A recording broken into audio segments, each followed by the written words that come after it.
professeur Joël Thank you Bahloul. very much, On Professor va montrer Bahloul. maintenant micro-histoire et familiale, mémoire This collective. is C'est vraiment très a intéressant. very Et interesting merci. topic, Et family je passe la history and parole collective maintenant à Madame memory. Nadine Now I'd Chely like de to l'Université give the floor hébraïque to de Jérusalem. Elle est Nadine étudiante qui Chely écrit from maintenant the sa Hebrew maîtrise. On va University of passer Jerusalem. des She témoignages oraux is aux going to speak documents et écrits more de by famille. documents. Elle We're going to parlera go sur la from oral problématique testimony non, pardon, to sur les relations to entre la famille, une contextual famille documents. juive She will et les speak about the institutions relationship communautaires between en Tunisie sous Jewish family l'occupation and allemande. the community institutions in Tunisia under German occupation.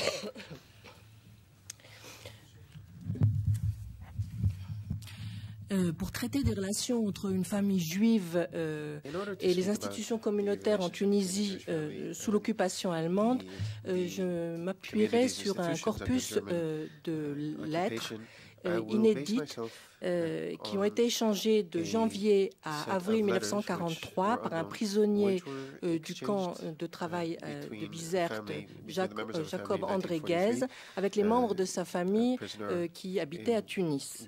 Ces lettres, qui sont à la base d'un travail de recherche que j'effectue à l'Université hébraïque de Jérusalem sous la direction du Dr Chaim Saadon, m'ont été confiées par le fils de André Guez, M. Philippe Guez, et elles ont été depuis déposées à l'Institut Ben-Tzvi à Jérusalem. En fait, toute personne qui éventuellement s'intéresserait au problème des relations entre les membres de la communauté juive et les dirigeants, et les institutions communautaires pendant la période de l'occupation allemande en Tunisie, c'est-à-dire de novembre 1942 à mai 1943, pouvez consulter utilement deux principaux ouvrages qui ont été écrits, l'un par Robert Borgel, qui était le fils du président en exercice à ce moment-là de la communauté juive à Tunis, M. Moïse Borgel. Et ce livre s'appelle Étoile jaune et croix gammée. Et deuxième ouvrage avait été écrit par l'avocat Paul Guez, qui, je précise tout de suite, n'a aucun rapport avec la famille Guez qui a échangé ses lettres. Ça s'écrit pas de la même façon. Et ce Paul Guez a eu également un rôle très important dans la communauté pendant cette période de l'occupation. Et disons, sont deux ouvrages majeurs. Le livre de Paul Guez s'appelle 6 mois sous la botte.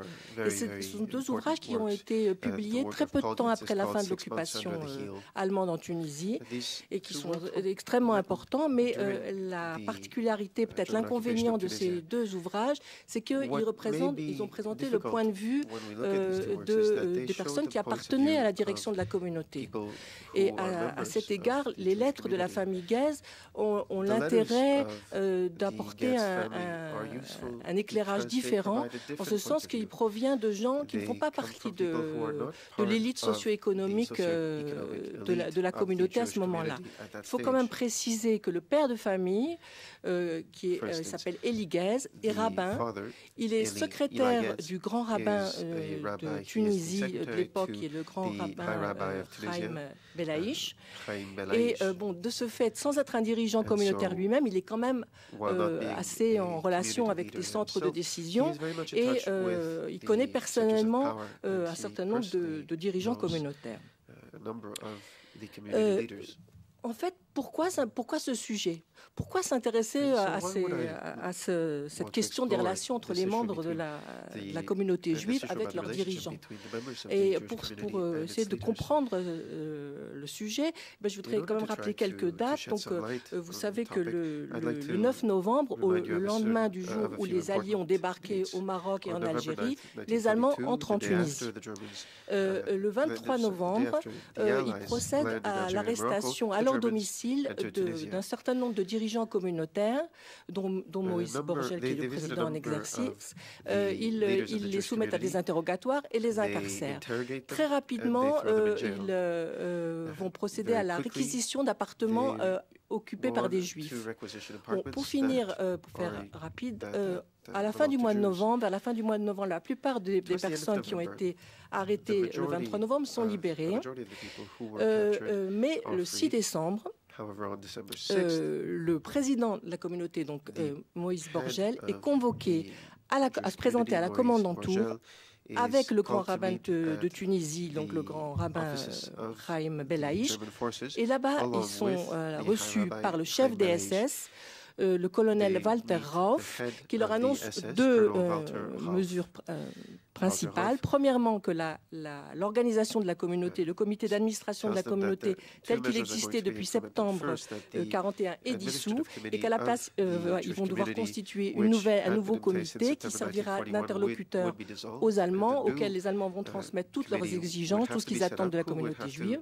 Et la deuxième annonce qu'il leur fait, c'est que la communauté, cette nouvelle organisation, va devoir fournir aux Allemands, sous peine de graves représailles, plusieurs milliers de travailleurs juifs dont la communauté devra assurer l'entretien. Alors, la première mission qu'ils ont, c'est que pour le 9 décembre, 3000 travailleurs doivent être réunis et équipés. Et en fait, ce jour-là, du 9 décembre, un contingent de 120 à 130 hommes péniblement a été réuni, ce qui déclenche la fureur de Walter Rauf et entraîne une rafle aveugle au cours de laquelle vont être arrêtés des hommes, mais des femmes aussi, des jeunes, des vieillards, des infirmes, et tout ce monde-là expédié dans un camp. Immédiatement après, sont pris en otage 100 notables juifs et emprisonnés, ils sont pris en otage devant garantir la fourniture de ces travailleurs juifs aux Allemands. Alors à partir de ce moment-là, il n'y a plus vraiment de choix. La communauté qui avait un peu tergiversé, qui avait espéré que les Français prendraient peut-être eux-mêmes en main le recrutement des travailleurs juifs, les Juifs sont obligés de s'organiser. Ils sont obligés de s'organiser pour assurer la continuité du fonctionnement de la communauté. Ils sont obligés de s'occuper de la libération des gens qui ont été raflés, de la libération des otages, et surtout, donc, ils vont devoir s'occuper du recrutement de la main-d'œuvre juive. À cet égard, Paul Guez, qui est un officier de l'armée française, s'engage auprès de Walter Rauf à fournir ces travailleurs juifs, et il deviendra de fait donc, ce qu'on a appelé le chef du recrutement de la main-d'œuvre juive. Et en fait, la direction...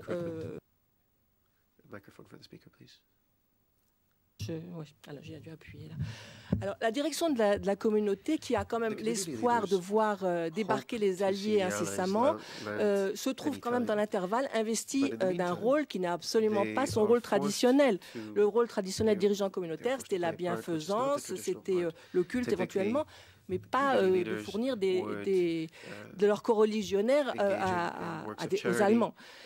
Et on peut se poser la question, et c'est la question que je me suis posée, de voir comment, comment les membres de la communauté perçoivent ce nouveau rôle qui est attribué qui est celui de leurs dirigeants. Quelles sont leurs attentes de leurs dirigeants? Comment est-ce qu'ils perçoivent l'action? Est-ce que leurs attentes sont satisfaites ou pas?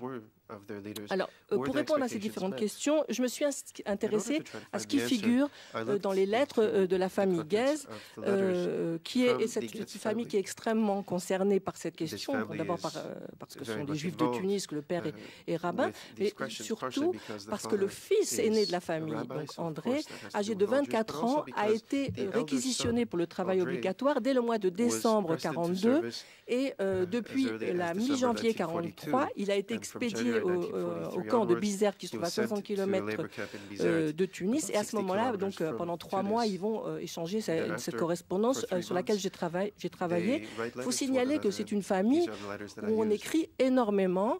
Il y a le père Élie, la mère Louise, les 2 sœurs de André qui écrivent, le petit frère également.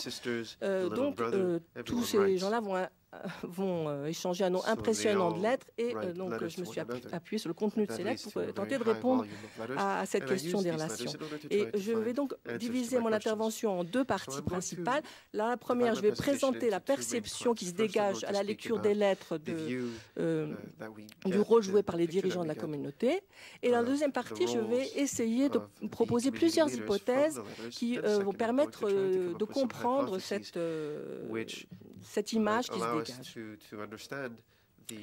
Alors, en ce qui concerne la perception du rôle des dirigeants, on s'aperçoit que immédiatement après le 9 décembre, donc après cette rafle qui est pour le moins traumatisante, il semblerait que les Juifs ont accueilli avec un certain soulagement le fait que les dirigeants communautaires ont pris ce service en main.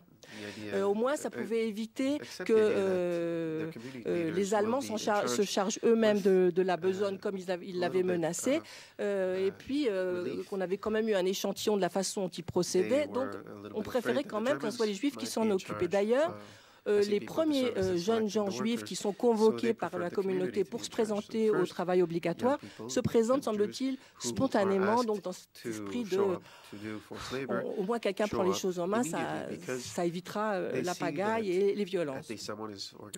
Malheureusement, ce qui semble être un état de grâce n'a duré que très brièvement. Et on constate que assez rapidement, l'image qui se dégage est de plus en plus négative du rôle joué par les dirigeants et par les institutions de la communauté. Et dans les lettres, on voit clairement que André Ghez, comme les autres travailleurs juifs des camps, et sa famille, comme les autres familles de travailleurs, ont des grandes attentes du rôle, des grandes attentes de la communauté, parce qu'en réalité, ils sont très grandement dépendants de la communauté. Pourquoi? Parce que c'est la communauté qui va leur permettre de faire parvenir à leurs proches leurs lettres et leurs colis. C'est la communauté qui paye aux travailleurs leur salaire, un petit salaire qui est de 25 francs par jour. La communauté paye également aux familles de travailleurs une part qui leur revient. La communauté juive a la charge exclusive du ravitaillement en nourriture, au moins pendant un certain temps des camps. C'est la communauté qui envoie des délégués dans les camps pour essayer de prendre un peu la mesure du moral, voir comment on peut améliorer les conditions. Mais surtout, l'attente la plus grande qu'ont les Juifs de leurs dirigeants, c'est qu'ils répartissent de manière équitable le travail entre tous les Juifs susceptibles d'être réquisitionnés pour le travail. Qu'ils assurent un certain roulement et la relève des travailleurs les plus anciens et les travailleurs malades par des recrues, par des nouvelles recrues. Alors, donc voilà les attentes, mais à la lecture des lettres, on a l'impression que André et sa famille, et peut-être d'autres juifs, se comportent à l'égard de leurs dirigeants communautaires comme des véritables consommateurs, et non seulement des consommateurs, mais des consommateurs exigeants des services qui leur sont fournis par la communauté, et qui plus est, ils n'hésitent pas à critiquer quand ils estiment que ce n'est pas exactement comme ça que ça devrait être. Et on a l'impression, par exemple, que ils trouvent ça tout à fait... Non, ce qui est aussi très intéressant, c'est qu'ils critiquent et tout ça. Ils ne manifestent aucune reconnaissance pour ce qui fonctionne. Alors, par exemple, ils trouvent tout à fait... Ils ne manifestent aucune surprise au fait que les travailleurs sont payés en temps et en heure. Tous les 10 jours, comme une montre suisse, ils touchent leur paye, la famille aussi. Le fait que André ait reçu que tous les colis qui ont été expédiés par les services de la communauté de la part de ses parents sont arrivés entiers. Ça, c'est normal, on ne dit rien. Par contre, si les lettres arrivent en retard, alors là, on est moins satisfait et on se plaint. Alors, on peut lire, par exemple, la sœur qui dit « le service de distribution n'est pas bien fait ». Ou alors la mère qui dit « ils sont trop traînards ». Ou encore une fois, le colis a tellement traîné entre les mains du service de ravitaillement qu'il y a tout lieu de croire que la farce des briques n'est plus bonne. Alors ça, c'est vraiment une catastrophe. Mais ce qui est intéressant, c'est qu'ils ne se contentent pas de s'écrire et de critiquer.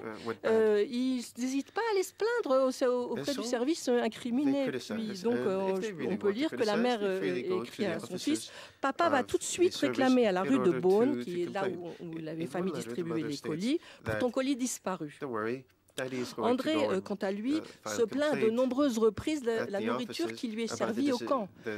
Dont je rappelle qu'au départ, en tout cas, la fourniture de la nourriture est exclusivement la responsabilité de la communauté.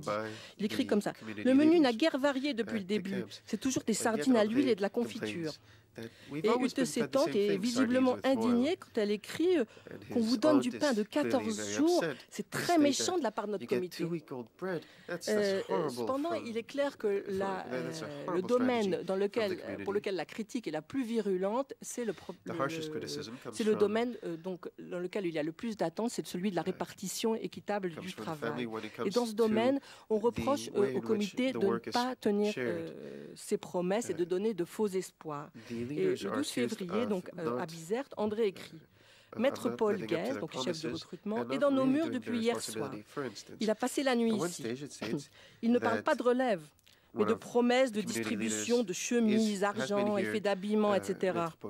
Autant en emporte le vent, comme pour toutes les autres promesses avec lesquelles on nous a rabattu les oreilles. » À Tunis, sa sœur écrit le 21 février « On nous parle encore à Tunis de relève incessante. Je ne sais plus s'il faut croire ou non tous ces bruits. Ça remonte, ça donne espoir sur le moment. Et puis malgré soi, on devient incrédule, on n'est pas convaincu. À Bizerte, les travailleurs ont le sentiment qu'on se moque d'eux. Et André écrit le 26 janvier. Hier, la communauté a envoyé 2 travailleurs pour en relever 2 autres. Quelle dérision! En fait, il faut savoir qu'à ce moment-là, dans le camp de Bizerte, il y a plus de 1000 travailleurs. Il y a 1200 travailleurs fin janvier. Alors évidemment, quand on en envoie 2, ce n'est pas une relève. À Tunis, la famille insinue que les relations ou l'argent permettent d'obtenir des traitements de faveur, des congés ou alors éventuellement des dispenses de travail obligatoire. Et Zia, donc, qui est une des sœurs d'André, évoque un travailleur de Bizerte qui a pu venir passer 5 jours de congé à Tunis et elle écrit « Il a payé évidemment à un de ces sales chefs de notre communauté une somme énorme. » Les dirigeants sont très mal vus. Le 2 avril, Zia écrit à son frère son impuissance et son désespoir et elle dit nous avons affaire à des lâches qui essayent de vous satisfaire par des paroles pour se débarrasser de vous, mais incapables d'agir, incapables de la moindre initiative. Quel piètre chef nous avons. Et d'ailleurs, André confirme qu'à Bizerte, les dirigeants qui viennent sont mal vus par les travailleurs. Il y a de quoi. Et ce qui est extrêmement intéressant, c'est que non seulement tout le monde est mal vu, l'image est très mauvaise, mais ils ont véritablement l'intention de demander des comptes le moment venu à ces dirigeants, c'est-à-dire ils envisagent qu'à la fin de l'occupation, ils voient très bien la fin de cette occupation, et à ce moment-là, ils viendront demander des comptes à ces dirigeants qui ont été en dessous de tout. Et on peut lire, on s'est laissé prendre une fois par des chefs peu consciencieux, des dirigeants malhonnêtes et combinables. On ne se laissera pas prendre 2 fois. Je t'assure qu'ils paieront bientôt et cher. Et ou encore, dès que le jour viendra, nous leur ferons payer cher toutes nos souffrances présentes. Donc l'image, vous le voyez, est sans ambiguïté, extrêmement négative, beaucoup de colère, beaucoup de rancœur. On peut quand même se poser la question de savoir est-ce que la déception de voir que la relève ne se fait pas, que les travailleurs ne sont pas remplacés, est-ce que ça peut suffire à expliquer cette véhémence de la famille à l'égard de leurs dirigeants communautaires? Alors, je voudrais, donc c'est le deuxième volet de mon intervention, je voudrais proposer plusieurs tentatives d'explication à cette perception si négative.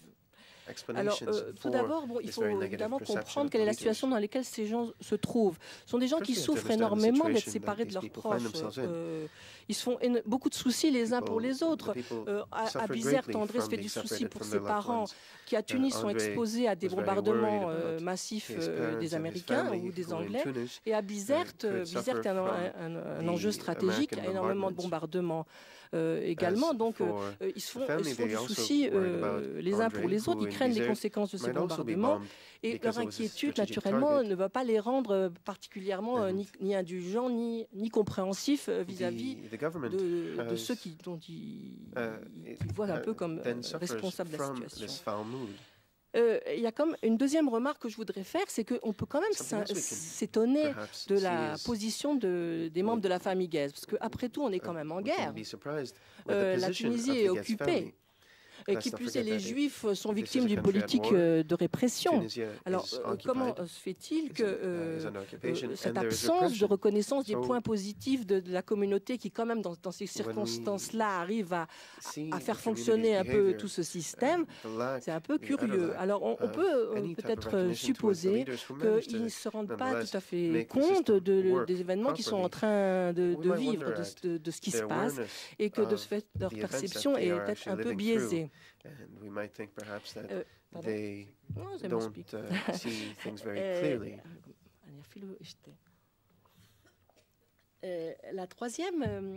Le troisième point que je voudrais avancer, c'est que le fait que toute la responsabilité du recrutement et de la relève des travailleurs est dans les mains des Juifs.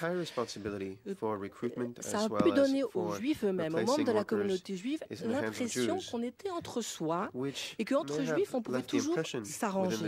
Et le fait est, et Paul Guest, dans son ouvrage, raconte à quel point les membres du comité sont sollicités par des membres de leur famille, ou par des amis, ou par des relations, ou par tout simplement des familles de travailleurs qui s'adressent à eux en disant « Vous ne pouvez pas faire quelque chose pour mon fils ». Chacun essaye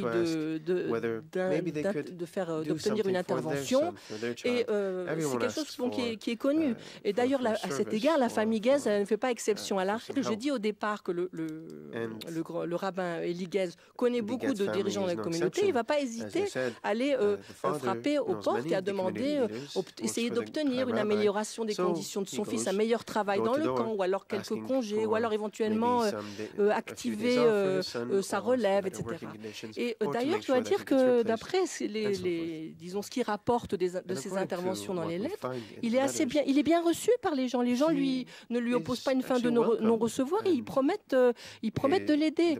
Et le problème est peut-être là, c'est que l'aide, les bonnes paroles qu'on lui prodigue, ils ont peut-être compris ça comme une obligation de résultat et ce qu'ils voient, c'est qu'au bout du compte, le fils ne revient pas et que la déception de ne pas voir leur fils de retour à Tunis est d'autant plus cuisante qu'ils se pensaient dans une meilleure position que peut-être d'autres familles de travailleurs. Et dans ce cas, la véhémence des sentiments négatifs proviendrait du fait qu'ils auraient mal jugé le pouvoir réel qu'avaient les dirigeants de la communauté. Et ça m'amène à mon quatrième point, et je ne sais pas si vous remarquez que dans mes propos, tout ce qu'on a dit jusqu'à présent, on ne parle pas des Allemands. Où sont les Allemands? Ils n'ont rien à dire dans ce sujet, ils sont quand même là. Alors on dirait qu'on n'en parle pas. Est-ce que les Allemands n'ont pas leur mot à dire pour la relève, pour voir qui va être libéré éventuellement? Eh bien, ça ne semble pas intéresser du tout la famille. Et à cet égard, c'est absolument fascinant. Dans les lettres est mentionné un entretien qui a lieu le 18 février 1943 dans les locaux de la communauté juive de Tunis, rue d'Alger, entre Eli et Louise Guest, donc les parents d'André, et Eli Nataf, qui est avocat et qui est un neveu de Moïse Borgel, qui assiste à la présidence de la communauté à cette période. À cet entretien assiste également Paul Guest. Et au cours de cet entretien, ces dirigeants communautaires reconnaissent leur impuissance devant Eli et Louise Guest. Et probablement à la mère de famille qui lui reproche de ne pas tenir leurs promesses, Eli Nataf répond « Non, madame, quand nous faisons des promesses, nous les tenons, mais quand nous ne pouvons pas. » Et Paul Guest dit « Ah oui, ils m'ont bien reçu les Allemands là-bas, c'est à Bizerte. Quand j'ai voulu leur demander des permissions, ils n'ont pas voulu de celles que je proposais. Ils veulent prendre eux-mêmes en main ce service. » Et malgré ça, semblerait que ça n'intéresse pas la famille. Ils n'écoutent même pas ce qu'on leur dit. Et tout se passe finalement comme si leur véritable ennemi, c'était les dirigeants de la communauté et non pas les Allemands, qui sont quand même ceux qui ont exigé les fournitures de travailleurs juifs. C'est quand même à cause des Allemands qu'ils se retrouvent dans cette situation. Non, tout est complètement dévié sur les dirigeants communautaires. Et je voudrais conclure en disant que à la fois cette image négative comme aussi les tentatives d'explication de cette image négative que j'ai pu proposer, on peut se demander s'il ne faut pas y voir là une victoire des nazis, parce que par leur exigence de créer un comité juif qui va leur servir d'interlocuteur, ils ont trouvé là un moyen commode pour transmettre leurs exigences, mais en même temps, ils ont introduit une crise de confiance dans la communauté juive locale, et au bout du compte, toutes les frustrations, toutes les colères se sont cristallisées autour de la communauté et de ses dirigeants. Donc, incontestablement une victoire des nazis, mais je me demande quand même s'il ne faut pas y voir également et paradoxalement une victoire de la communauté juive qui, dans ces circonstances quand même pas simples, ont permis quand même d'assurer une continuité du fonctionnement de la communauté, qui ont servi de tampon entre les Allemands et les Juifs, à un point tel que ceux-ci n'ont peut-être pas compris, n'ont pas pris la pleine mesure du danger auquel ils ont été exposés, même si ça a été au prix de voir leur image sérieusement endommagée auprès de leurs coreligionnaires.